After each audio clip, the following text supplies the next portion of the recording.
Assalamu alaikum wa rahmatullahi wa barakatuh. Everyone present here in the name of Allah, the most beneficent, the most merciful, all the praises and the thanks to be Allah. Today I am honored to be stand in front of you on this great auspicious day. Allah knows what is best. If Allah wants it to be happen, it will happen. Hence the grace of Allah, we all gathered here, Alhamdulillah. I am extremely honored to address you in this prestigious moment. Yes, today is the most important day in our school. I would like to welcome you all on the behalf of Qudan Rosary and Primary School of our annual function. The year 2024 has indeed been a year full of opportunities, a time full of learning and a time well spent. We at Qudan School is proudly celebrate this day for yet another day. Now it's time to welcome our esteemed chief guest, Mr. Siyabat Salim, Mr. S.M. Samayullah and Mr. S.M. Syed Rizwan. The fragrance of flower spread only in the direction of the wind, but the goodness of people spread in all directions. We are very fortunate to have such an amazing and distinguished chief guest with us. Alhamdulillah, it's very proud moment to extend a warm welcome to all the chief guests who present here. One tree can make a forest, one bird can frame a goal, one candle can wipe out darkness. A true leader has a confidence to stand alone. The quote above said is very much filling to our correspondent sir, Mr. Muhammad Ismail. Yes, he has a courage to make a tough decision and be patient to listen to the needs of others. Alhamdulillah, that's why our school has been running successfully in the 8th year of annual day. This is so precious moment to welcome you in this great evening. With an immense pleasure, I would like to welcome our dear parents. We always cherish your partnership in all our endeavors.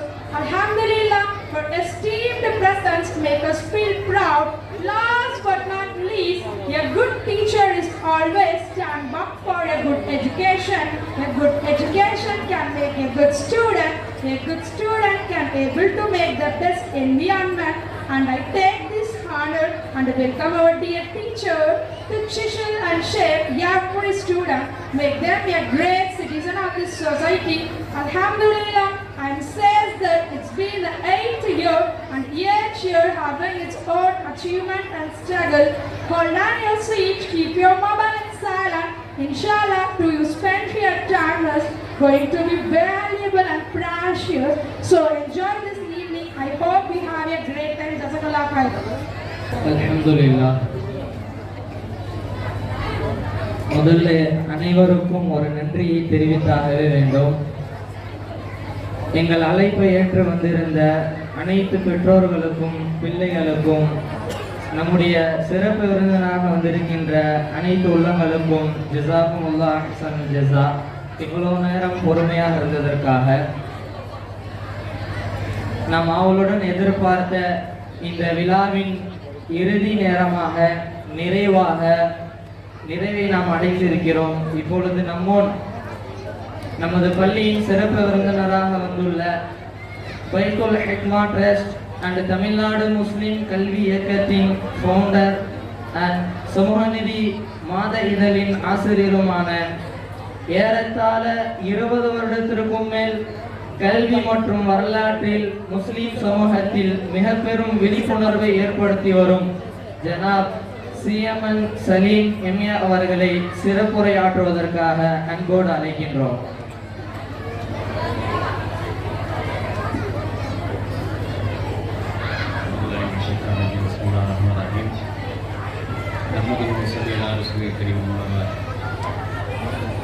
அளவற்ற அருளாளனும் நிகரற்ற அன்புடையவனுமாகிய எல்லாம் வல்ல அல்லாஹ் ரப்பல் ஆலமீனை போற்றி புகழ்ந்தவனாக சீரோடும் சிறப்போடும் அல்லாஹ்வுடைய அருளை பெற்று இஸ்லாமிய கலாச்சார விழாவாக நடைபெற்றுக் கொண்டிருக்கக்கூடிய ஹுதா பள்ளியினுடைய இந்த ஆண்டு விழா நிகழ்விற்கு தலைமையேற்றிருக்கக்கூடிய தாளாளர் அவர்களே, என்னோடு வருகை தந்திருக்கக்கூடிய சிறப்பு விருந்தினர்களே, பள்ளியினுடைய ஆசிரிய பெருமக்களே, மிக நீண்ட நேரமாக அமர்ந்திருக்கக்கூடிய பெற்றோர்களே, மாணவர்களே, நம் அனைவரின் மீதும் நம்மையெல்லாம் படைத்து பரிபாலித்து கண்காணித்துக் கொண்டிருக்கக்கூடிய எல்லாம் வல்ல அல்லாஹ் ரப்பல் ஆலமீனுடைய அன்பும் அருளும் சாந்தியும் சமாதானமும் என்றென்றும் நிலவட்டுமாக. அஸ்ஸலாமு அலைக்கும் வரஹ்மத்துல்லாஹி வபரகாத்துஹு. வலைக்கும் ஸலாம். இவ்வளவு நேரம் பொறுமையாக இருந்ததே ஒரு பெரிய சாதனை தான். இன்னைக்கு இருக்கக்கூடிய காலத்துல அரை மணி நேரம் ஒரு விஷயத்துல முழுமையா கவனம் செலுத்த முடியாத ஒரு காலத்துல வாழ்ந்துகிட்டு இருக்கிறோம். தங்கள் பிள்ளைகளுடைய திறனை பார்ப்பதற்காக அந்த பிள்ளைகளை எப்படி இந்த பள்ளி தயார்படுத்தி இருக்கிறது என்பதை நேரிலே அறிந்து கொள்வதற்காக எல்லா வேலையும் போட்டுவிட்டு இங்கே வந்து இவ்வளவு நேரம் நீண்ட நேரமாக காத்திருந்து பிள்ளைகளுடைய திறனை கண்டு ரசித்துக் கொண்டிருக்கிறீர்கள். இந்த பள்ளி அந்த பிள்ளைகளை எப்படி தயாரித்திருக்கிறது என்பதை உங்களோடு சேர்ந்து நாங்களும் பார்த்தோம். ஒரு பெரிய கலாச்சார மாற்றம் ஏற்பட்டுக் கொண்டிருக்கக்கூடிய காலத்துல கலாச்சார ரீதியாக ஒரு சீரழிவான இலக்கை நோக்கி பயணித்துக் கொண்டிருக்கக்கூடிய சமூகத்துல இஸ்லாமிய கலாச்சாரத்தை பிரிசர்வ் பண்றது, பாதுகாப்பதற்கு, இந்த கலாச்சாரத்தை மேம்படுத்துவதற்கு, அடுத்தடுத்த தலைமுறையை இஸ்லாமிய கலாச்சாரத்தின் அடிப்படையில் வார்த்தெடுக்கணும். அது மாத்திரம் பத்தாது, இஸ்லாமிய கலாச்சாரத்தின் அடிப்படையில் வார்த்தெடுத்து இந்த உலகத்திற்கு வழிகாட்டக்கூடியவர்களாகவும் உருவாக்கணும். இந்த ரெண்டு வேலையும் செய்ய வேண்டிய ஒரு பொறுப்பை உணர்ந்ததின் காரணமாகத்தான் இந்த பள்ளி உருவாகி இருக்கிறது, இந்த ஸ்கூல் உருவாகி இருக்கிறது. இப்படிப்பட்ட ஸ்கூலை உருவாக்கணும், இந்த பிள்ளைகளுக்கு இந்த மாதிரி ட்ரெயின் பண்ணணும் அப்படிங்கிறதுலாம் எல்லோருக்கும் புரிந்து கொள்ளக்கூடிய விஷயம் இல்லை. அவ்வளவு ஈஸியா புரிஞ்சிடாது. எல்லோரையும் அதுக்கு தேர்வு செய்வதும் கிடையாது. சிலரை மாத்திரம் அந்த தேர்வு செய்யலாம், சிலருக்கு விளங்க வைக்கலாம். ஸ்கூலை எப்படி நடத்தணும், முஸ்லிம்கள் ஸ்கூல் நடத்தினா எப்படி நடத்தணும், முஸ்லிம்கள் கற்றுக் கொடுக்கக்கூடிய துறை கல்வித்துறையில ஈடுபட்டா எப்படி ஈடுபடணும், அதை புரிந்து கொள்வதே அவ்வளவு ஈஸியான விஷயம் கிடையாது. அதனால அந்த புரிதலோடு உங்கள் பிள்ளைகளை அல்லாஹ்வுடைய தீனுல் இஸ்லாம் மார்க்கத்துல இஸ்லாமிய கலாச்சாரத்திலையும் மேம்பட்டவர்களாக உருவாக்கணும். இந்த உலகத்திற்கு வழிகாட்டக்கூடியதாக, இந்த உலகத்தில் திறன் பெற்றவர்களாகவும் உருவாக்கணும். இந்த இரண்டு வேலையும் செய்யும். மற்ற ஸ்கூல்ஸ்லாம் என்ன செய்வாங்க அப்படின்னா, இந்த உலகத்தில் திறன் பெற்றவர்களாக உருவாக்குறதுக்கு என்ன வழி அதை மாத்திரம் சொல்லிக் கொடுப்பாங்க. அதை மாத்திரம் சொல்லிக் கொடுத்தா ஹலால் ஹராம பார்க்க மாட்டான், பணம் ஒன்றுதான் குறிக்கொண்டு போக ஆரம்பிச்சிருவான். இந்த உலகத்தினுடைய விஷயத்தை மாத்திரம் சொல்லிக் கொடுக்கிறோம் அப்படின்னு சொன்னா அதனுடைய இலக்கு என்ன அப்படின்னா சம்பாத்தியம், அது ஒன்றுதான் இலக்கு. இந்த உலகத்திற்கு வழிகாட்டணும், இந்த உலகத்திலும் மேம்பட்டவனாக மாறணும், அதே நேரத்தில் ஹலால் ஹராமையும் பார்த்து வாழ்க்கையை அமைத்துக் கொள்ளணும், தன்னுடைய பொறுப்புகளை நிறைவேற்றணும். இந்த இரண்டையும் சேர்த்து சொல்லிக் கொடுத்ததற்கு பாருங்க, உலகத்தை இஸ்லாமிய கண் கொண்டு பார்க்கணும், வேற உலகியல் கண் கொண்டு பார்க்க கூடாது. பணம் வந்தா போது வளர்ச்சி எல்லாம் வந்துடும், ஒரு நாள் வராது, அது ஆகமாக்கப்பட்டது கிடையாது. பணம் வர வேண்டிய விதத்தில் வரணும் என்கின்ற அந்த இலக்கோடு இந்த கல்வி நிறுவனம், இது போன்ற கல்வி நிறுவனம் தமிழகம் முழுவதும் கடந்த ஒரு 12 ஆண்டுகளில் 45 பள்ளிக்கூடங்கள் உருவாவதற்கு பணியாற்றி இருக்கோம். எனக்கு முன்னாடி சொன்ன மாதிரி கடந்த 25 ஆண்டுகளாக இந்த ஒரு கான்செப்டை கொண்டுட்டு வர்றதுக்கு மார்க்க கல்வியின் ஊடாக உலக கல்வி, உலக கல்வியின் ஊடாக மார்க்க கல்வி இல்ல, மார்க்க கல்வியின் ஊடாக இஸ்லாமிய கலாச்சாரத்தின் அடிப்படையில் அதை அடிப்படையாக வைத்து உலகத்தில் ஜெயிக்கக்கூடிய முஸ்லிம்களை உருவாக்கி எடுக்கணும். இதெல்லாம் இருந்தது, இந்த ஒரு 60-70 வருஷத்துல இல்லாம போயிடுச்சு. 1950 வரைக்கும் இருந்துச்சு. நம்முடைய கல்வி முறை அப்படித்தான் இருந்துச்சு, மாறி போயிருக்கிறது. அதை உருவாக்கக்கூடிய போராட்டம் தான் அவங்க எடுத்திருக்கக்கூடிய இந்த முயற்சி சாதாரண முயற்சி இல்லை. ஒரு ஸ்கூலை தொடங்கி நடத்துறதுங்கிறது இந்த தலையால தண்ணி குடிக்கணும்னு சொல்லுவாங்க பாருங்க, அந்த மாதிரியான விஷயம். அவ்வளவு ஈஸியான காரியம் இல்ல. ஈஸியா சொல்லிட்டு போயிடுவாங்க, என்ன அது சரியில்லை இது சரியில்லை அப்படின்னு சொல்லிட்டு போயிடுவாங்க.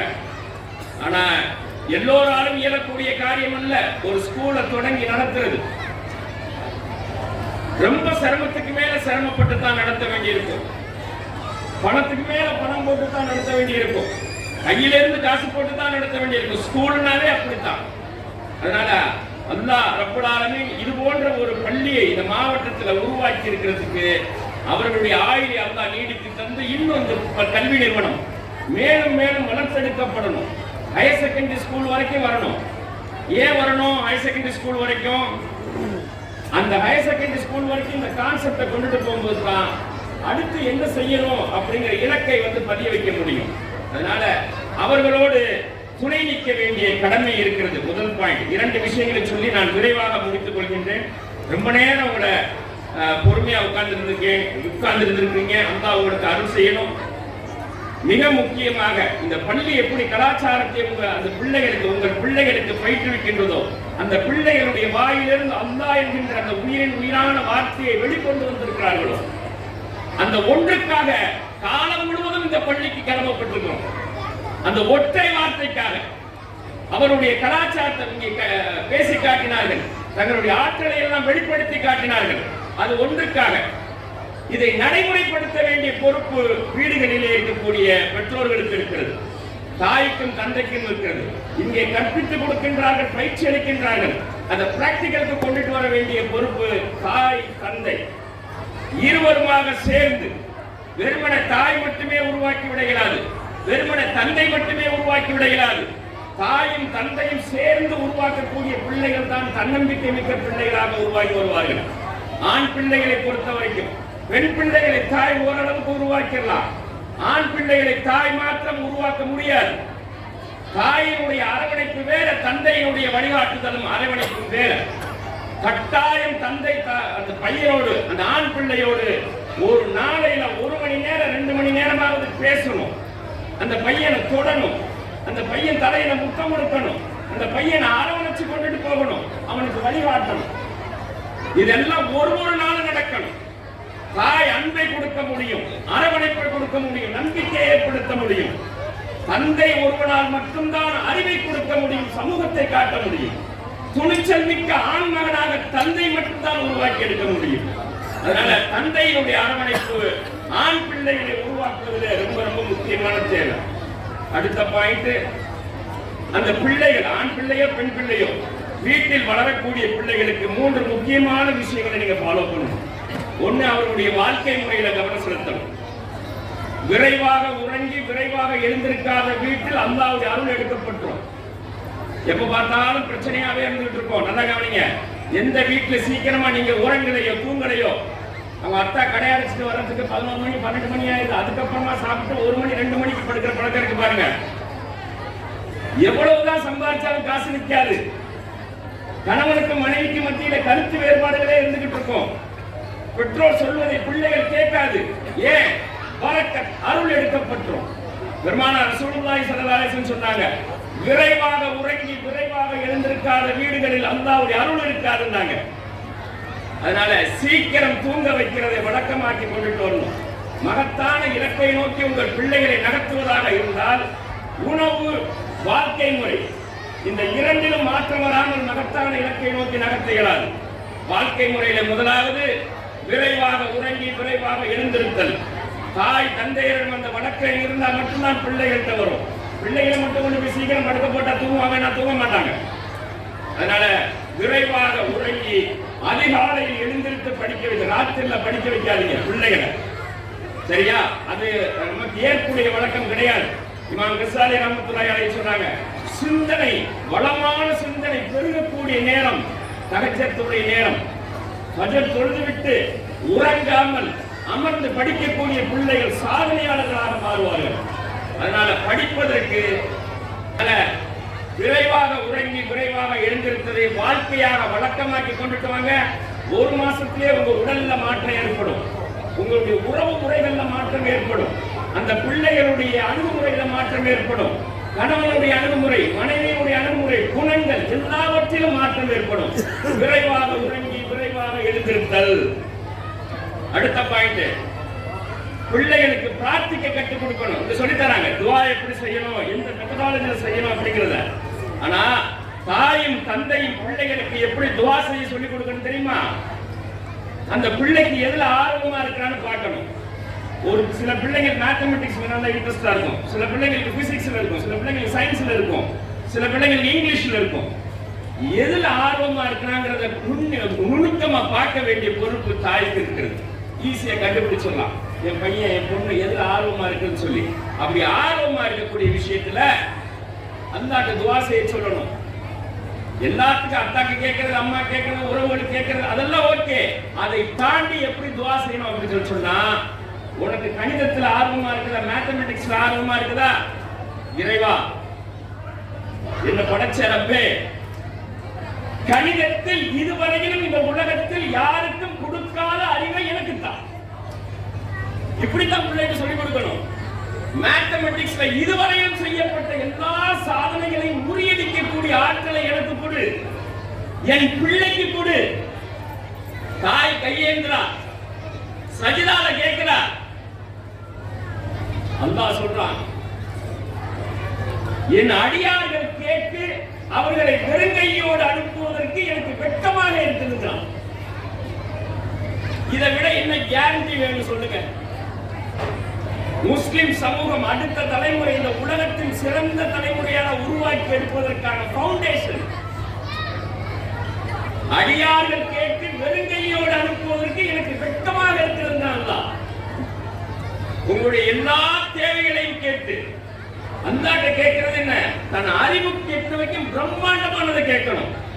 அன்னைக்கு வியாபாரத்துல செய்யக்கூடிய விஷயங்கள் அதுக்கு மட்டும் தான் அப்படிலாம் கேட்கக்கூடாது.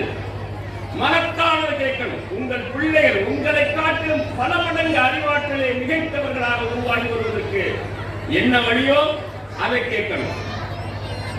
அடுத்ததாக உணவிலை கவனம் செலுத்துங்க. இந்த உணவும் வாழ்க்கை முறை தான் இன்னைக்கு சீரழிவை ஏற்படுத்தியிருக்கு, சிக்கலை ஏற்படுத்தியிருக்கு. கடந்த 6 மாச காலத்துல அல்லது 1 வருஷ காலத்துல நீங்க வைத்தியத்துக்கு செலவு பண்ண தொகை எவ்வளவுன்னு ஒரு நாள் குறிப்பு எடுத்து பாருங்க. இல்லைன்னா இன்னையிலேருந்து நீங்க குறிச்சு வச்சு பாருங்க. மருந்து மாற்ற ஆஸ்பத்திரிக்கு எவ்வளவு செலவு பண்ணிருக்கிறோம் அப்படின்னு தலை சுத்திரும். அதை கன்சாலிடேட் பண்ணீங்கன்னா, அந்த டேட்டாவை கன்சாலிடேட் பண்ணீங்கன்னா ஏன் இந்த மாதிரி ஆகுது? 90ல 2000ல வாழ்ந்த சமூகத்துல இந்த பிரச்சனை இல்லையே. ஏன் இன்னைக்கு சமூகம் அதிகப்படியான காசை வைத்தியத்துக்கு செலவு பண்ணுது? உணவும் வாழ்க்கை முறையும் கோளாறு, தப்பு, தவறான உணவுகள் இருக்கிறது. பிள்ளைகளுக்கு கொடுக்கிறது, வளரக்கூடிய பிள்ளைகளுக்கு, பள்ளி செல்லக்கூடிய பிள்ளைகளுக்கு, 2 கல்வியையும் படிக்கக்கூடிய பிள்ளைகளுக்கு சத்தான உணவை குறைவாக கொடுக்கக்கூடிய வழிமுறைக்கு வரணும். ஒரு வீட்டுல சமைக்கக்கூடிய ஒரு பெண்மணிக்கு தான் சமைக்கக்கூடிய உணவிலே என்ன சத்து இருக்கிறது மட்டும் தெரிந்து கொண்டால் போதும். வீட்டில் யாருக்கு நோய் நொடி வராது. அல்லாஹ் படைத்திருக்கக்கூடிய பொருட்களில் எதையெல்லாம் ஒழித்து வைத்திருக்கிறான் ரகசியத்தை என்று அறிந்து கொள்வது அறிவிலேயே மிகச்சிறந்த அறிவு.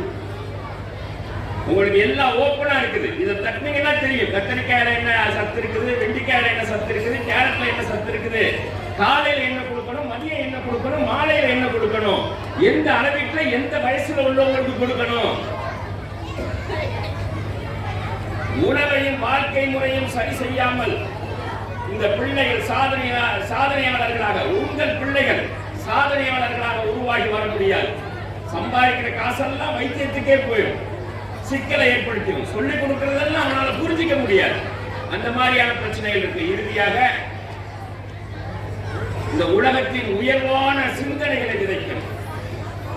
ரொம்ப முக்கியமா ஆண் பிள்ளைகளையும் பெண் பிள்ளைகளையும் உயர்வான சிந்தனைகளை விதைக்கிறது. உங்கள் அறிவுக்கு எத்தனை வகையிலும் உயர்வான சிந்தனைகளை விதைக்கிறது. பாப்பா, நீ உலகம் முழுவதும் போ, உலகத்தினுடைய தலை சிறந்த விஞ்ஞானியா மாறு. யாராவது தடுத்தாங்களா? கையை பிடிச்சி இப்பெல்லாம் கேட்கக்கூடாது, இப்பெல்லாம் சொல்லிக் கொடுக்கூடாது யாரும் தடுத்தாங்களா? இந்த ஆம்பளை பிள்ளைக்கு ஒரு குணம் இருக்குது, பெண் பிள்ளைக்கு ஒரு குணம் இருக்குது. அல்லாஹ் தனித்துவமா படைச்சிருக்கிறான். ஆணுக்கு என்ன குணம் பாத்தீங்கன்னா அட்வென்ச்சர், சாதிக்கணும், மலையில ஏறணும், குளத்துல குதிக்கணும், ஆற்றுல போய் பைக் எடுத்து ஓட்டணும். இதெல்லாம் ஆண் பிள்ளையினுடைய இயல்பு. பெண் பிள்ளை சாஃப்ட் நேச்சரா இருக்கணும். அன்பு, காதல், பாசம், உறவுகள், நேசித்தல், இதுதான் அதிகமான எதிர்பார்ப்பா இருக்கும் பெண் பிள்ளைகளுடைய எதிர்பார்ப்பு. ஆண் பிள்ளைக்கு அட்வென்ச்சர், அட்வென்ச்சர்ல இருக்கக்கூடிய பிள்ளைக்கு நீங்க உயர்வான சிந்தனைகளை நினைச்சீங்கன்னு வச்சுக்கோங்க, பண்ருட்டியை சுத்தி நிறைய பலாப்பழம் விளையுது, செம்மண்ணு. இந்த பலாப்பழத்துல கேன்சருக்கான ஒரு ஒரு ஃபார்முலா இருக்குது, கேன்சர் நோயை தீர்க்கக்கூடிய ஃபார்முலா இருக்குது. நீங்க படிக்கக்கூடிய பிள்ளைக்கு நீங்க விதைச்சு விடுங்க. நீ மைக்ரோபயாலஜி படி +2 முடிச்சுட்டு ஹிஃப்ஸ் முடிச்சிருக்கிறா, அல்லாஹ்வுடைய குர்ஆனை மனனம் பண்ணிருக்கிறா. மைக்ரோபயாலஜி படிச்சு எம்எஸ்சி மைக்ரோபயாலஜி படி அதுல ஒரு ப்ராஜெக்ட் பண்ணி பண்ருட்டி பலாப்பழத்திலிருந்து கேன்சருக்கு மருந்து எப்படி கண்டுபிடிக்கிறது. காசு பணம் இருந்துச்சுன்னா கொஞ்சம் இருந்துச்சுன்னு வச்சுங்க, உலகம் முழுக்க ரிசர்ச் அனுப்பலாம். உங்க புள்ள புற்றுநோய்க்கு மருந்து கண்டுபிடித்த மகத்தான விஞ்ஞானியா உருவாகி வருவார். அந்தாண்ட கேட்க வேணாமா? அதிகப்படியான மக்கள் புற்றுநோயால் இறந்து கொண்டிருந்த அடையார் கேன்சர் இன்ஸ்டிடியூட்ல போய் பாருங்க, எவ்வளவு மக்கள் வேதனையால் துடித்துக் கொண்டிருக்கிறார்கள். ஏன் ஏதாவது தடை இருக்குதா முஸ்லிம் பிள்ளை ரிசர்ச் பண்ணக்கூடாதுன்னு சொல்லி? அல்லாஹ் படைத்த பலாப்பழம், அதுக்குள்ள ரகசியம் இருக்கிறது. அந்த ரகசியத்தை வெளிக்கொண்டு வரக்கூடிய ஆற்றல் இருக்கிறது. ஊக்கப்படுத்தினா போதும். இப்படித்தான் விதைக்கணும், உயர்வான சிந்தனை விதைக்கணும். நீ உலகம் முழுவதும் போ, +2 முடிச்சியா 5 வருஷம் சட்டம் படி, ஐரோப்பிய நாடுகள் யூகேக்கு போ, அமெரிக்காவுக்கு போ, ஆஸ்திரேலியாவுக்கு போ, 1 வருஷம் இன்டர்நேஷனல் லா படி, சர்வதேச சட்டம் படி. உலகத்தில் இருக்கக்கூடிய எல்லா நீதிமன்றத்தினுடைய கதவுகளும் உனக்காக ஓபன் ஆயிடும். எந்த நீதிமன்றத்துக்கு வேணாலும் போ, ஐக்கிய நாடுகள் சபை, இன்டர்நேஷனல் கோர்ட் எல்லாம் ஓபன் ஆயிடும். சர்வதேச வழக்கறிஞர் பண்ருட்டில இருந்து புதா ஸ்கூல்ல இருந்து 10 வருஷத்துல உருவாக்கிடலாம். இன்னையில இருந்து நான் பேசுனதுல இருந்து 10 வருஷத்துல நீங்க அந்த மாதிரி விதையை விதைக்கணும். உலகம் தான் நமக்கு இல்ல, உலகம் முழுவதும் போ, காசு பணம் தேவையில்லை. நீ நல்லா படிச்சீன்னா, படிக்காதவனுக்கு தான் காசு தேவை, படிக்கிறவர்களுக்கு காசு பணம் தேவையில்லை. பாரிஸ்டர் ஆகணுமா, காந்தி மாதிரி, நேரு மாதிரி, ஜின்னா மாதிரி, அல்லாமா இக்பால் மாதிரி உங்க புள்ள பாரிஸ்டர் வந்து நிக்க வேணாம். பாரத்லான்னு சொல்லி ஆக்ஸ்போர்ட்ல, கேம்பிரிட்ஜ்ல, ஹார்வர்ட்ல, எடின்பர்க்ல படிச்சா போதும். வாய்ப்பு இப்படித்தான் விதைக்கணும். உங்க பிள்ளைகளை இப்படித்தான் விதைக்கணும். பாப்பா மளிகை கடை வச்சிருக்கிறாங்க, அத்தா வச்சிருக்கிறாங்க, அந்த கடையை அடுத்து நீ தான் பார்த்துக்கணும். இதெல்லாம் முடிஞ்சு போச்சு. 1990 முடிஞ்சு போச்சு. பாப்பா செஞ்சுட்டு தொழில் கொண்டுட்டு வராதிங்க. அந்த வணிகம் இருக்குது பாருங்க, ட்ரேடிங், பொருள் வாங்கி பொருள் விற்கிறது. 500 ரூபாய்க்கு வாங்கி 550 ரூபாய்க்கு வித்துட்டு 50 ரூபாய் லாபம் எடுக்கிறது. இதெல்லாம் 1990s முடிஞ்சு போச்சு. இப்ப எல்லாம் மேனுஃபேக்சரிங், இந்த பொருளை உற்பத்தி பண்றவங்களுக்கு தான் இப்ப அதிகப்படியான லாபம். அதனால நம்ம பிள்ளைகள் அத்தா வந்து மளிகை கடை வச்சிருந்தா பிள்ளைங்க கொண்டு வந்து அங்கேயே வைக்கணும்னு நினைக்காதீங்க. உலகம் முழுவதும் அனுப்பணும். ஏன்? அவனுக்கு பொறுப்புகள் ஜாஸ்தி. சம்பாத்தியங்கிறது மட்டுமல்ல, உலகத்துக்கு தேவையானது, மனித குலத்துக்கு தேவை செய்யக்கூடிய பொறுப்புகள் அதிகமாக இருக்கிறது. அதனால உயர்வான சிந்தனைகளை பிள்ளைகளின் மனசிலே விதைப்பது அல்லாஹ்வுடைய அருளுக்குரியது. அது எப்படி செய்திருக்கிறார்கள் பெருமானார் ரசூலுல்லாஹி ஸல்லல்லாஹு அலைஹி வஸல்லம் என்ற கருத்தோடு என்னுடைய உரையை நான் முடித்துக் கொள்கின்றேன். அல்லாஹ்வுடைய தூதர் சொன்னாங்க பாருங்க, எப்படி விதைச்சாங்கிறதுக்கு அடையாளம் பாருங்க. உங்களுக்கெல்லாம் தெரியும், ஹந்தக் யுத்தம் சொல்லி, பேட்டில் ஆஃப் ட்ரென்ச்னு சொல்லுவாங்க. அகல் போர் மதீனால பெருமானார் ரசூலுல்லாஹி ஸல்லல்லாஹு அலைஹி வஸல்லம் இருக்கும்போது மக்கால இருக்கக்கூடிய அத்தனை இனக்குழுக்களும் ஒன்னா சேர்ந்து, அஹ்ஸாப்னு சொல்லுவாங்க, அது ஒரு சூரா இருக்குது பாருங்க, ஒன்னா சேர்ந்து மதீனாவை நோக்கி படையெடுத்து வருகிறார்கள். அந்த செய்தி வருது. செய்தி வந்த உடனேயும் பெருமானார் ரசூலுல்லாஹி ஸல்லல்லாஹு அலைஹி வஸல்லம் சூராவினுடைய கூட்டி என்ன செய்யலாம் அப்படிங்கிற ஆய்வு செய்யறாங்க, ஆலோசனை செய்யறாங்க. அந்த நேரத்துல நம்ம இனி வந்து தப்பிக்க முடியாது, வெளியில போய் போர் செய்ய முடியாது. பெண்கள் குழந்தைகள் இருக்கிறாங்க. மதீனாவை சுற்றி 3 பக்கமும் மலை, ஒரு பக்கம் மட்டும்தான் நிலம், தரைவெளி இருக்குது. தப்பிச்சு போக முடியாது. வந்துட்டாங்கன்னா 3 நாள்ல வந்துருவாங்க. மதீனால இருந்து பெரிய படை வந்து 3 நாள்ல வந்துரும். அப்ப என்ன செய்யறது? நெருக்கடியான சூழல், உணவும் இல்லை, பசி பட்டினி. சூரா கமிட்டி கூடி முடிவு செய்து 6 கிலோமீட்டர் இருக்குது தரைவழி பாதை, மதீனா இல்ல பாதை, வேற எந்த பக்கமும் வர முடியாது. அப்போ பள்ளம் தோன்றது அப்படின்னு முடிவு பண்றாங்க. 15 அடி ஆழத்துக்கு 30 அடி அகலத்துக்கு 6 கிலோமீட்டர் 3 நாள்ல. சோறு இல்ல, தண்ணி இல்ல, ஒன்றும் இல்ல, பசி இல்ல. பாறைகள் நிரம்பிய 6 கிலோமீட்டர் வளைவா இருக்கும். அந்த பாதையே 15 அடி ஆழத்துக்கு, இந்த கிரவுண்ட் ஃப்ளோர் இருக்கு பாருங்க, இவ்வளவு பெருசு, 15 அடி ஆழத்துக்கு 30 அடி அகலம். தோண்டிக்கிட்டு இருக்கும் போது ஒரு நபித்தோழர் வந்து அல்லாஹ்வுடைய ரசூல்கிட்ட வந்து சொல்றாங்க, நல்லா கவனிங்க, உங்க பிள்ளைகளுக்கு எப்படி சிந்தனையை விதைக்கணும் மனசுல, அல்லாஹ்வுடைய ரசூலுடைய வழிகாட்டுதல். நபித்தோழர் சொல்றாரு, நான் சாப்பிட்டு 4 நாள் ஆச்சு, என் வீட்டுல மனைவி மக்கள் சாப்பிடல, பிள்ளைகள் சாப்பிடல, பசியினால வாழணும்னு சொல்றாங்க. அல்லாஹ்வுடைய தூதர் தன்னுடைய அங்கியை உயர்த்தி காட்டுறாங்க, பாரு நான் பாரு 2 கல்லை கட்டிட்டு வைக்கல, நான் சாப்பிட்டு பல நாட்கள் ஆச்சு. அல்லாஹ்வுடைய தூதர் சொல்றாங்க, பசியிலையும் வேதனையும் பாறாங்கல்ல உடைச்சி தூக்கிட்டு இருக்கிறாங்க. பெருமானார் ரசூலுல்லாஹி ஸல்லல்லாஹு அலைஹி வஸல்லம் அந்த நபித்தோழரிடம் நானும் உணவு எடுத்துக்கொண்டு 3 நாட்கள் 4 நாட்கள் அது பசியில் இருக்கிறோம், எல்லோரும் பசியில் இருக்கிறார்கள் என்று சொல்லிவிட்டு ஒரு கருத்தை, ஒரு வார்த்தையை சொன்னார். அந்த வார்த்தை தான் பாயிண்ட். எவ்வளவு பெரிய என்ன சூழல் வேணாலும் இருக்கட்டும் உங்கள்கிட்ட, இன்னைக்கு நீங்க கஷ்டத்துல இருக்கலாம், வறுமையில இருக்கலாம், பொருளாதார நெருக்கடியில இருக்கலாம், உங்கள்ட்ட வீடு இல்லாம இருக்கலாம், வாசல் இல்லாம இருக்கலாம், எதை பத்தியும் கவலைப்படாதீங்க, எல்லாம் மாறிடும். உங்களுடைய நிலை எல்லாமே மாறிடும். தொழுகையை கொண்டும், பொறுமையை கொண்டும், துவாவை கொண்டும். இன்னைக்கு இருக்கிற கஷ்டம் நாளைக்கு இருக்காது, இன்னைக்கு இருக்கக்கூடிய சிரமம் நாளைக்கு இருக்காது, இன்னைக்கு படக்கூடிய பொருளாதார நெருக்கடி நாளைக்கு இருக்காது, எல்லாம் மாறிடும். பெருமானார் ரசூலுல்லாஹி ஸல்லல்லாஹு அலைஹி வஸல்லம் சொன்னாங்க, இந்த போருக்கு பிறகு மக்காவாசிகளோட போர் கிடையாது. ஃபர்ஸ்ட் பாயிண்ட், இந்த போருக்கு பிறகு மக்காவாசிகளோட போர் கிடையாது, தயார்படுத்துறாங்க. இரண்டாவதா சொன்னாங்க, மிக விரைவாக நீங்கள் ரோமையும் பாரசீகத்தையும் வெல்வீர்கள். நினைச்சு பார்க்க முடியுமா? பண்ருட்டியில உட்கார்ந்துக்கிட்டு இன்னும் சில ஆண்டுகள்ல வந்துட்டு அமெரிக்காவை ரஷ்யாவை வீழ்த்திட முடியும் நான் பேசினா யாரும் நம்புவாங்களா? அதை விட பல மடங்கு ஆற்றல் கொண்ட ரோம பேரரசு, பாரசீக பேரரசு சில ஆண்டுகளில் நீங்கள் வீழ்த்துவீர்கள் என்ற அந்த விதையை விதைச்சாங்க. 627 பெருமானார் ரசூலுல்லாஹி ஸல்லல்லாஹு அலைஹி வஸல்லம் இந்த போர் களத்துல அந்த செய்தியை சொன்னாங்க. 6 வருஷத்துல வஃபாத் ஆயிட்டாங்க. 632 33 வஃபாத் ஆயிட்டாங்க. அடுத்த 3 ஆண்டுகளில் இந்த பசி பஞ்சத்தில் கிடந்த ஒரு சிறிய கூட்டம் போய் ஒரே நேரத்தில் ரோம பேரரசை வீழ்த்தியது, பாரசீக பேரரசை வீழ்த்தியது.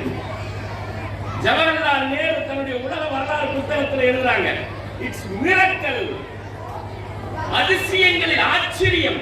இப்படி ஒரு சம்பவம் உலக வரலாற்றிலே நடந்தது கிடையாது. கிளிம்சஸ் ஆஃப் வேர்ல்ட் ஹிஸ்டரி உலக வரலாறு புத்தகத்துல இந்தியாவினுடைய முதல் பிரதமர் ஜவஹர்லால் நேரு பதிவு செஞ்சு வச்சிருந்தாங்க. ஒரே சமயத்தில் சாத் பின் அபி வக்காஸ் ரலியல்லாஹு அன்ஹு பெருமானார் ரசூலுல்லாஹி ஸல்லல்லாஹு அலைஹி வஸல்லம் அவருடைய மாமா, அவர்களுடைய வெள்ளை குதிரை போய் அங்கே பாரசீக பேரரசு கிஸ்ராவினுடைய கோட்டை கதவுகள் இருந்துச்சு, பிரம்மாண்டமான கோட்டை கதவுகள். அதுக்கு பேர் வெள்ளை மாளிகை என்று பேரு. தக்கஸ்ரான் கூகுள்ல போட்டீங்கன்னா இன்னைக்கு அந்த கோட்டை இருக்குது, பாதுகாத்து வச்சிருக்கிறாங்க, ஈரான்ல இருக்குது. அந்த கோட்டையினுடைய கதவுகளை வெள்ளை குதிரைகள் முன்னங்காலை தூக்கி இடிச்சு உடைச்சிச்சு. 9 ஆண்டுகளில் பெருமானார் ரசூலுல்லாஹி ஸல்லல்லாஹு அலைஹி வஸல்லம் சொன்ன 9 ஆண்டுகளில் ரோமும் வீழ்த்தப்பட்டது, பாரசீகமும் வீழ்த்தப்பட்டது. பாரசீக பேரரசன் கிஸ்ராவுடைய தங்க காப்புகள் இருந்துச்சு, 2 காப்பு. அது மதீனாவுடைய தெருவில் கிடந்துச்சு. ஆண் பிள்ளைகள் அல்லாஹ்வுடைய கலாமை குர்ஆனை மனனம் செய்து வைத்திருக்கக்கூடிய ஆண் பிள்ளைகளிடம் நீ உலகத்தின் தலை சிறந்த அறிஞனாக உருவாகி வரணும், விஞ்ஞானியாக உருவாகி வரணும், அந்த விதையை விதைச்சிங்கன்னு வச்சுக்கங்க, அதுக்கு பொறுமையா நீர் ஊற்றி அவன் உள்ளத்தில் அதை வளர்த்தெடுத்தீங்கன்னு வச்சுக்கங்க, இந்த உலகத்தின் தலை சிறந்த விஞ்ஞானி அறிஞராக வெகு விரைவாக மாறிவிடுவார்கள். இந்த பண்ருட்டி படாவிலிருந்து கேன்சர் புற்றுநோய்க்கான மருந்தை கண்டுபிடிக்கக்கூடியவர்களாக உங்கள் பிள்ளைகள் மாறுவார்கள். அல்லாஹ்வுடைய அருளும் அன்பும் அத்தகைய பிள்ளைகளுக்கு நிரம்பி வழிந்து உங்கள் வீடுகளில் இருந்து அது போன்ற பிள்ளைகள் இந்த பள்ளியின் மூலமாக உருவாக்கி இருப்பதற்கு அல்லாஹ் ரப்பல் ஆலமீன் துணை செய்ய வேண்டும் என்ற பிரார்த்தனையோடு விடைபெற்றுக் கொள்கிறேன். அல்ஹம்துலில்லாஹி ரப்பில் ஆலமீன். அஸ்ஸலாமு அலைக்கும் வரஹ்மத்துல்லாஹி வபரகாத்துஹு. வஅலைக்கும் ஸலாம் வரஹ்மத்துல்லாஹி வபரகாத்துஹு. அல்ஹம்துலில்லாஹ். நமது பிள்ளைகளின் கல்வி வளர்ச்சிக்கு வழிகாட்டி குறைவான நேரத்தில் நிறைவான உரை நிகழ்த்திய நமது சிறப்பு விருந்தினருக்கு நன்றியையும் பாராட்டையும் தெரிவித்துக் கொள்கிறோம். ஜஸாகுமுல்லாஹ் அஹ்ஸனுல் ஜஸா. அல்ஹம்துலில்லாஹ். ஒரு சிறிய அறிவிப்பு. இன்ஷா அல்லாஹ் வந்திருக்க அனைவர்களும் இங்கிருந்து நம்முடைய விழா நிறைவு முடிந்த பிறகு பண்ருட்டி பேருந்து நிலையம் செல்வதற்காக வாகன ஏற்பாடு செய்யப்பட்டிருக்கிறது. ஆகையால் அனைவரும் நிறைவு வரை இருந்து நல்ல முறையில் இந்த விழாவை நிறைவு செய்வதற்கு உதவிடுமாறு அன்போடு கேட்டுக்கொள்கிறோம். அங்கங்கு நிற்கக்கூடியவர்கள் கொஞ்சம் அவங்க இருக்கையில் அமர்ந்து கொண்டால் விழா சிறப்பிக்க நன்மையாக இருக்கும். அடுத்தபடியாக social worker and KMS groups Janab SM Samiullah CA அவர்களை உரை நிகழ்த்துவதற்காக அன்போடு அழைக்கின்றோம்.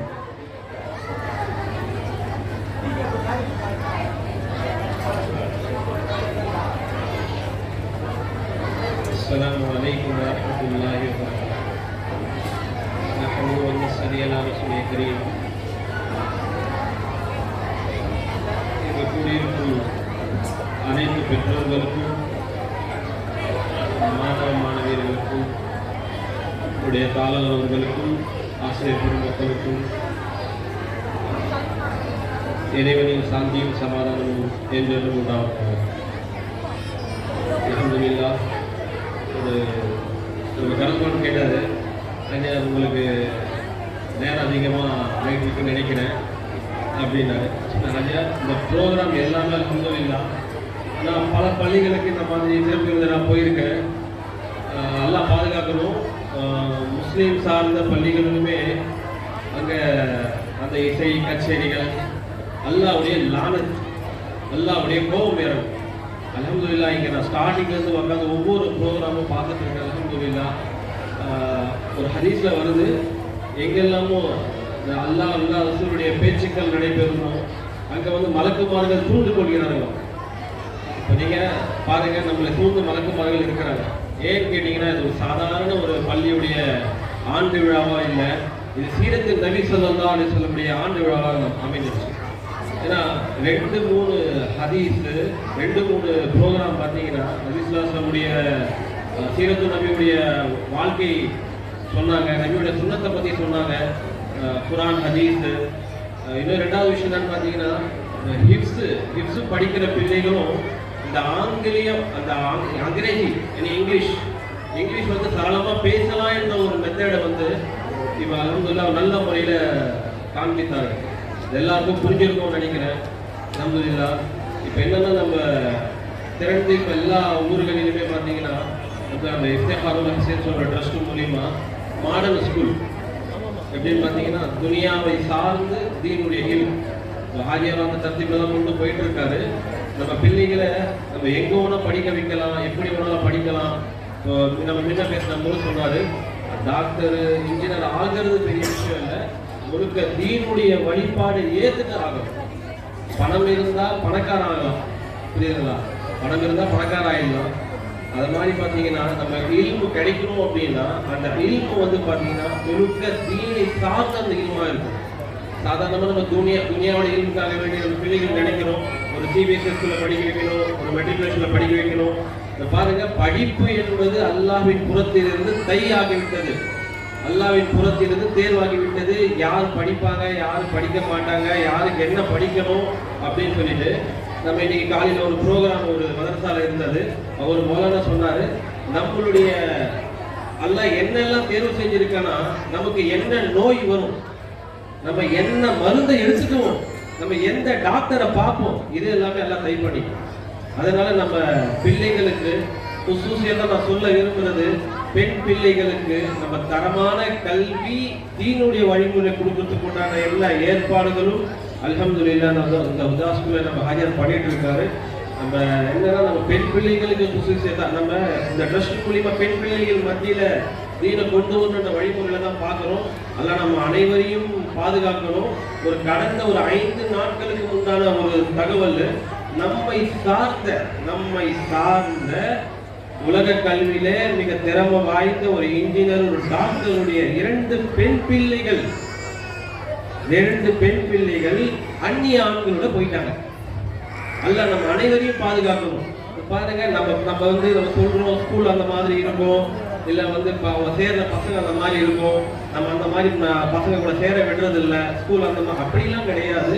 நம்ம ஸ்கூலையும் தேர்வு செய்யறது தீன் சம்பந்தப்பட்ட ஸ்கூலா நம்ம தேர்வு செய்யணும். அங்க தீன் சம்பந்தப்பட்டு தேர்வு செய்தமையானால் அவங்களுக்கு அல்லாஹ் ரசூலுடைய பயத்தை புகட்டுவாங்க. கடந்த ஒரு 5-6 வருடமா இந்த உழைப்பை தான் செஞ்சுட்டு இருக்கோம். பெண் பிள்ளைகள் மத்தியில் தீனுடைய கல்வி கொண்டு போகணும். பெண் பிள்ளைகள் சரி, துனியா சம்பந்தப்பட்டு பெண்கள் தான் அப்படி இருக்காங்க அப்படின்னு கிடையாது. பெரிய பெரிய உலமாக்களுடைய பெண்களும் இந்த மாதிரி இருக்கிறாங்க. காரணம் என்ன சொல்லுங்க? சரி, வீட்டிலே தீன் இருக்கு, ஈமான் இருக்கு. இப்ப எப்படி பெண் பிள்ளைகள் ஆண் அந்நியர்களோட எப்படி போயிடுறாங்க அப்படின்னு பார்க்கும்போது அவங்களுடைய ஸ்கூல் காலேஜ் பாத்தீங்கன்னா, ஸ்கூல் எங்க படிச்சாங்கன்னா செயின்ட் ஜோசப்ல படிச்சாங்க, இல்ல பாத்தீங்கன்னா செயின்ட் மேரிஸ்ல படிச்சாங்க. இதெல்லாம் ஈசாயை தர்ஜீஹுடைய ஸ்கூல். ஸோ அங்க பசங்க படிக்கிறதுனால என்ன நடக்கும்னா, கண்டிப்பா பசங்க +2 படிச்சிருவாங்க. 1200க்கு இல்லை 600க்கு 580, 1200க்கு 1180 எடுத்துருவாங்க. ஆனா இது தீனுடைய ரேங்க், அதாவது துனியா எத்திபார்ல ரேங்க்ல அவங்க 95%, 99% எடுத்துருவாங்க. ஆனா ஆகிரத்துடைய ரேங்கானு ஒன்று இருக்கு இல்லையா, அதுல அவங்க 0% இருப்பாங்க. ஸோ இந்த ஈமான், இந்த தீன் எப்படி நம்ம பெண் பிள்ளைகள் மத்தியில் வரும்னு சொன்னா, முதல் தாயோட மடியிலிருந்து நம்ம இந்தியனை கொடுக்குறோம். 2வது அவங்களுடைய சமூகத் அசர், அவங்க யார் கூட பழகுறாங்க, யார் கூட போறாங்க. இது 3வது விஷயம். இது முக்கியமான விஷயம். நாம் எந்த பள்ளியில் குழந்தைகளை தேர்வு செய்திருக்கிறோம், அவங்கள படிப்பு நம்ம படிக்க வைப்பதற்காக.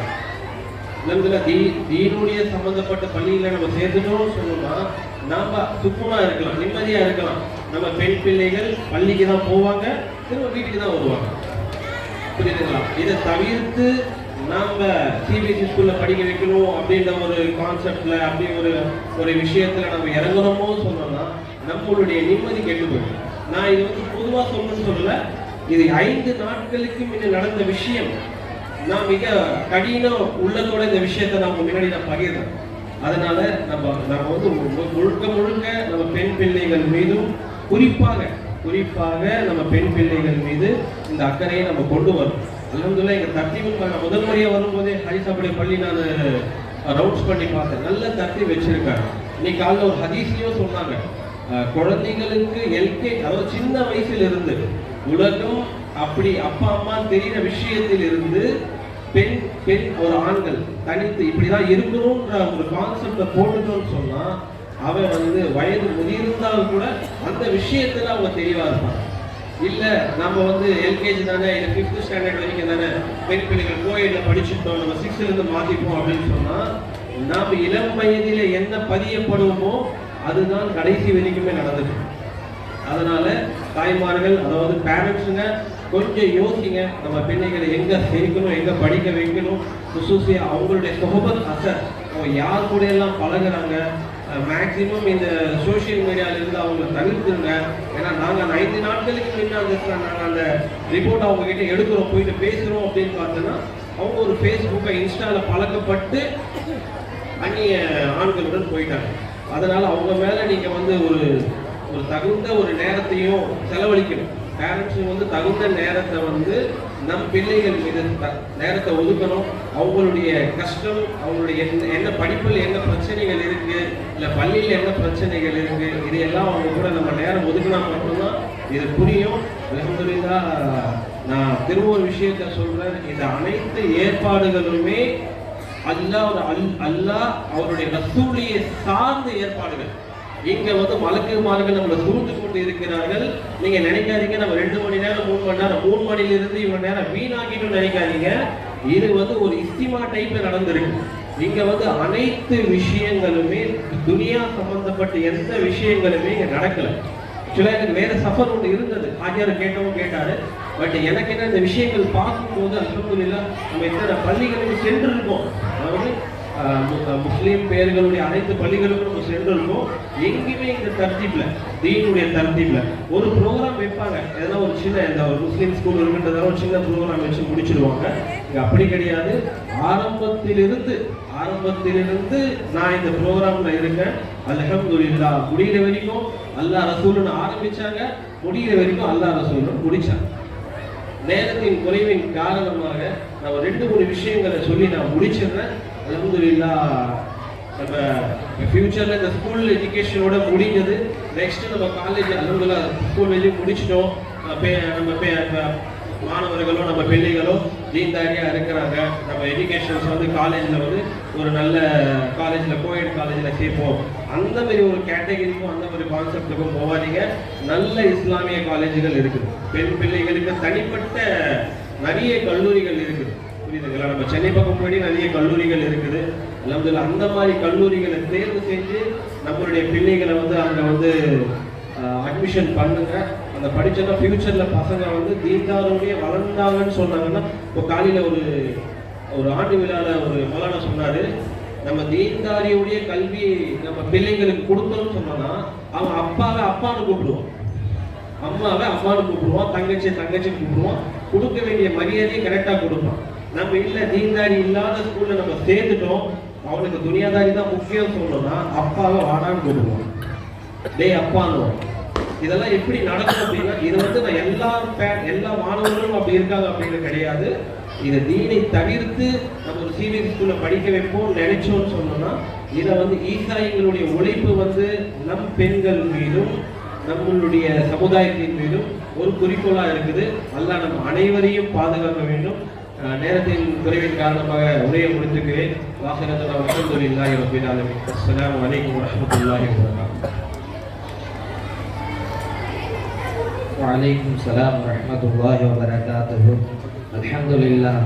இஸ்லாமிய பள்ளிக்கூடத்தின் மதிப்பை புரிய வைத்து சென்ற அவர்களுக்கு நன்றியையும் பாராட்டையும் தெரிவித்துக் கொள்கிறோம்.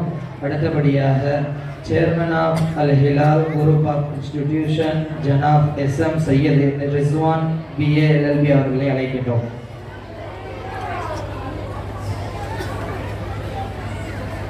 புதா நர்சரி பிரைமரி 8ஆம் ஆண்டு ஆனுவல் டே ஃபங்க்ஷனில் தலைமை தாங்கியிருக்கும் தாளாளர் ஜனாப் இஸ்மாயில் சார் அவர்களே, எனக்கு முன்னால் சிறப்பு விருதாக பேசிய ஜனாப் CMN சலீம் சார் அவர்களே மற்றும் ஜனாப் SM சமியுல்லா சார் அவர்களே மற்றும் இந்த பள்ளியின் முதல்வர் அவர்களே, துணை முதல்வர் அவர்களே, ஆசிரியர் பெருமக்களே மற்றும் பெற்றோர்களே, அன்பான மாணவ மாணவிகளே, எல்லாருக்கும் என்னோட சலாத்து அஸ்ஸலாமு அலைக்கும் என்று சொல்லி நான் இப்போ யோசிக்கிறேன்.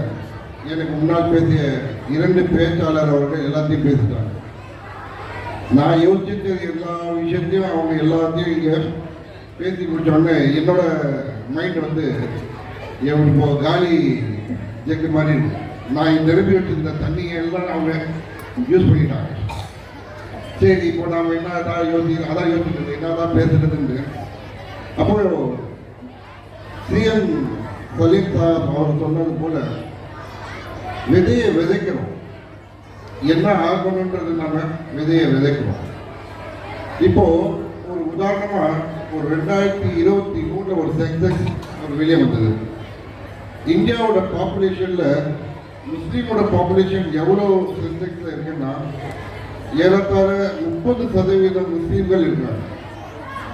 ஏறத்தாழ முஸ்லீம்கள் 30% இந்தியாவில் இருக்காங்க. ஆனால் இன்னைக்கு நம்மளை அழைக்கப்படுற பேர் என்னன்னு பார்த்தா மைனாரிட்டிஸ். ஆனால் நம்மளுக்கு கீழே எத்தனையோ கேர்ள்ஸ் இருக்கு. ஆனால் நம்மளை அழைக்கிற பேரு மைனாரிட்டி. சரி, இந்த மைனாரிட்டிஸ் கிடைக்கக்கூடிய வாய்ப்புகள், ஸ்காலர்ஷிப்ஸ் எல்லாமே இன்னைக்கு ஒரு 2 வருஷமா வருதில்லை. எல்லாரும் தெரியுமா? ஏன்னா ஸ்கூல் நடத்துறவங்களுக்கு அது தெரியும். இதுக்கு முன்னாடி வந்து எல்லா மாணவ மாணவிகளுக்கும் post matric, pre matric scholarships எல்லாமே வந்துட்டு இருந்தது. இப்போ கடந்த 2 வருஷமா எந்த ஒரு ஸ்காலர்ஷிப்பும் வரதில்லை. எல்லாமே ஸ்டாப். எல்லாரும் தவிக்கிறாங்க. அந்த ஸ்காலர்ஷிப் வரதுனால ஏழை பசங்க ஒரு ஸ்கூலில் படிக்கிறதுக்கோ இல்லை காலேஜில் ஸ்காலர்ஷிப் ஊக்குவித்தது எல்லா விதமான அவங்களுக்கு அந்த ஸ்காலர்ஷிப் பலனாக இருந்தது. ஸோ இந்த 2 வருஷமாக ஒரு ஸ்காலர்ஷிப் மூடப்பட்டதுனால என்ன ஆச்சுன்னா எல்லாருக்கும் ஒரு கேள்வி, என்னடா இது ஸ்காலர்ஷிப் வரல, என்ன ஆச்சு? இந்த அரசாங்கத்தோட ஒரு வேலை என்ன பண்ணியிருக்காங்கன்னா நம்மளோட எல்லா பணத்தையும் வேற டிபார்ட்மெண்ட்டுக்கு மாற்றிட்டாங்க. காரணம் என்னன்னு கேட்டால், ஏன் எங்களோட ஸ்காலர்ஷிப் நீங்கள் வந்து ஸ்டாப் பண்ணுறீங்க, நாங்கள் மைனாரிட்டிஸாவது இருக்கணும். அப்போ அவங்க சொல்கிறாங்க, நீங்கள் இவ்வளோ சதவீதம் இருக்கும்போது நீங்கள் எப்படி மைனாரிட்டிஸில் இருக்க முடியும்? 30% நீங்கள் பாப்புலேஷனில் இருக்கீங்க. அப்போ உங்களுக்கு எந்த விதத்தில் ஸ்காலர்ஷிப் நம்ம தரது? மைனாரிட்டிஸ் தான் உங்களுக்கு வந்து தாழ்த்தப்பட்ட இதில் நீங்கள் இருந்தால் தான் உங்களுக்கு ஸ்காலர்ஷிப் தர முடியும். நீங்கள் 30% இருக்கும்போது உங்களுக்கு எந்த விதத்தில் நம்ம ஸ்காலர்ஷிப் தரது? அதனால இந்த அரசாங்கம் சென்ட்ரல் கவர்மெண்ட் அரசாங்கம் அது ஸ்டாப் ரத்து பண்ணிடுச்சு. அப்புறம் நிறைய கோர்ட்டில் கேஸ் போட்டு நம்மள மாதிரி ஆட்கள்லாம் நல்ல லாயர்ஸை வச்சு சுப்ரீம் கோர்ட்டில் வாதாடி இப்போ ரீசெண்டாக ஒரே ஒரு ஃப்ரீ ஸ்காலர்ஷிப் மட்டும் ஓப்பன் பண்ணியிருக்காங்க. எதுக்காக இந்த எலெக்ஷன் இதுக்காக ஃப்ரீ ஸ்காலர்ஷிப் மட்டும் ஓப்பன் பண்ணி அப்ளை பண்ணுங்க அப்படின்னு சொல்லுங்க. ஸோ நான் ஏன் சொல்லுவேன்னா, நம்ம வாழக்கூடிய காலம் வந்து அவ்வளோ நெருக்கடியான காலத்தில் நம்ம வாழ்ந்துட்டு இருக்கோம். வரக்கூடிய காலம் எப்படி இருக்குன்னு நம்ம யோசிக்க முடியாது. அதனால நம்ம பிள்ளைகள விதைக்கிற விதை எப்படி போனா அரசாங்க உத்தியோகத்துக்கு போகணும். நீ மேதையாகவோ இதுதான் பண்ணுது, ஒரு நீதிபதியாகவோ ஒரு ஐஏஎஸ் ஆகவோ ஒரு ஐபிஎஸ் ஆகவோ நீங்க எந்த விதத்திலையும் அசைக்க முடியாத இடத்துக்கு நம்ம பிள்ளைகள் நம்ம போய் உட்கார வைக்கணும். அந்த விதை தான் இந்த பெற்றோர்கள் நீங்க பண்ணணும். அந்த விதை தான் நீங்க இன்னைக்கு விதைக்கணும் பசங்களை.